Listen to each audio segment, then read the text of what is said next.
Today, we're diving into the dramatic final years of a true warrior king, Alexander Jannaeus. This is a guy who spent his entire life on the battlefield, carving out a powerful kingdom with pure force. But as we're about to see, his greatest enemy wasn't some rival army. Nope. It was something way more subtle, a threat that came from inside. Let's get right into it. So, the story kicks off with Judea facing a new danger. Just when Alexander Jannaeus probably thought his kingdom was finally secure, a little flicker of life from a dying empire shows up to pose one last, really serious challenge. And that challenge has a name: Antiochus Dionysius, the last of the once mighty Seleucids. And make no mistake, this wasn't just some minor headache. King Alexander saw this new Antiochus as the real deal, a potential origin of troubles that could literally undo everything he'd fought and bled for. He knew he had to act, and he had to act big. So, what do you do when you're a king facing an invasion? Well, if you're Alexander Jannaeus, you build something absolutely epic. We are talking about a massive defensive line that stretched all the way from the mountains down to the coast. A deep trench, a high wall, wooden guard towers. It was basically the ancient world's version of a fortress wall on a national scale. But here's the thing about great defenses, right? They're only as good as your enemy's will to smash right through them. And Antiochus, he didn't even blink. He just burned the towers, filled in the trench, and marched his army straight through. It was almost like he was trying to insult the sheer amount of effort Alexander had put in. Okay, so you'd think a huge kingdom-deciding battle is coming, right? The two armies are right there, in the same territory. But this is where the story takes this sharp, totally unexpected turn.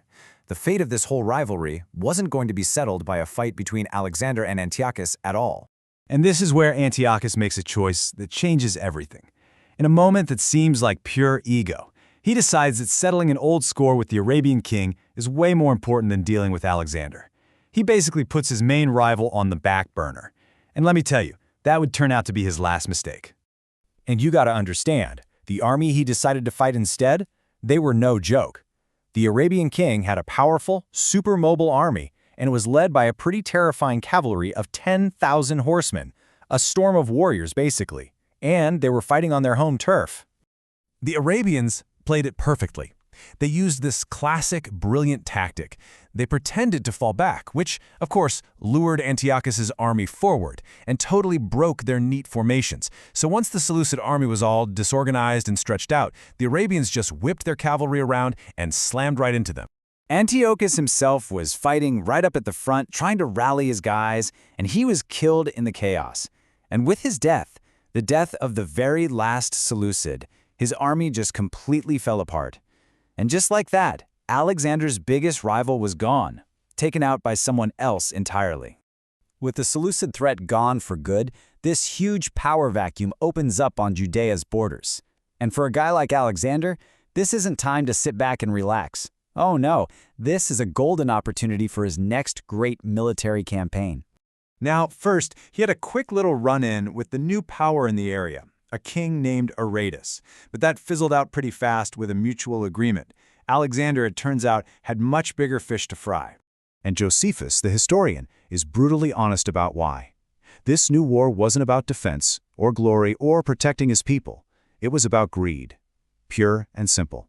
Alexander wanted the lands and the wealth of a local ruler named Theodorus. And this wasn't some quick raid either. Alexander launched a major expedition that would keep him away from his capital for 3 whole years. He just methodically started conquering one city after another. And he was incredibly successful. He took Pella, he besieged and captured Gerasa, he demolished Galan and Seleucia. And finally, he took the key fortress of Gamala. He was on a roll, systematically expanding the borders of his kingdom, proving he was an unstoppable force. So Alexander returns from this huge campaign at the absolute peak of his power. He's a conquering hero. But the final chapter of his life, well, it's going to offer a really stark, almost cruel contrast to his lifetime of military glory. Just try to imagine the scene, right? After 3 years of non-stop victories, he comes home a hero. The very same nation that had once risen up in a bloody civil war against him now welcomes him with open arms. He has finally secured his kingdom and the admiration of his people. But right at this moment of absolute triumph, he gets sick. Josephus tells us he was hit with a Corton egg, which was a severe, recurring fever that we'd probably call a form of malaria today. And this, not an enemy's sword, not an arrow, this was going to be his final battle. And here is where he makes a truly tragic mistake. Alexander, a man whose entire life was defined by force and will, believed he could defeat this illness the same way he defeated his enemies on the battlefield. He actually gambled that the hardship of another military campaign would somehow sweat the fever right out of him. And that right there, that is the ultimate irony of his life. A man who outlasted the final Seleucid king, who survived countless brutal battles and grueling campaigns, he was brought down not by an army, but by a fever, his own tragically misguided cure, and a body that, in the end, just couldn't take anymore. And so, while forcing his sick body through one last desperate campaign, the warrior king died. His reign had lasted 27 years. Which really leaves us with the question, doesn't it?